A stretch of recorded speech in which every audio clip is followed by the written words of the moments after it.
skateboards. Usynlig teknologi, inspireret af et program på Discovery.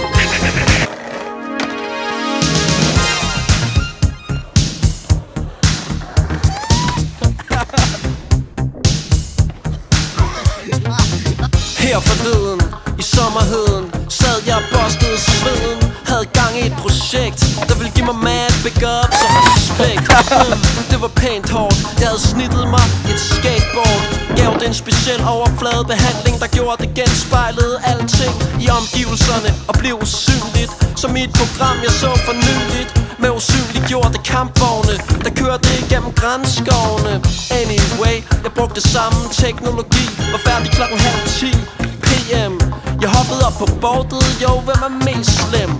Tog mod byen, som et hurtigt lyn ud af tordenskyen. Folkene kiggede, trippede, vendte det hvide ud af blikket. Da de så mig, kunne ikke forstå, jeg kunne glide sådan uden at gå i stå. Og det lignede, jeg svævede over jorden, 10 centimeter hævet over jorden.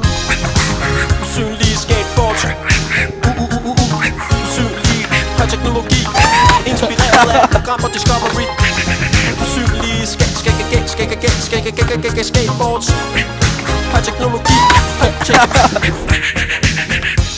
Jeg husker den weekend, min popularitet steg med 1000%. Det var det sygeste lir. Nogen troede jeg var en flyvende fakir, men jeg afslørede hemmeligheden, sendte beskeden til menneskeheden. Tjek det, I kan gøre det samme. Rygtet spredte sig som steppebrand. Det blev et stort hit, jeg tjente hurtigt morderligt mange penge på min opfindelse. Produceret usynlige skateboards hver eneste minut i mit hood. Eksporteret worldwide til interesseret, til hver nation. Det blev en dille på størrelse med jojoen.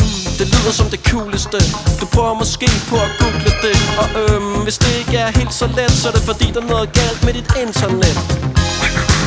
Usynlige skateboards, usynlige teknologi, inspireret af et program på Discovery.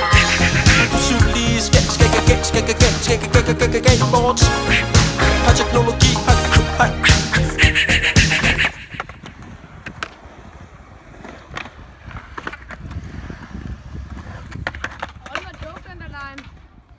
Den var rigtig syg.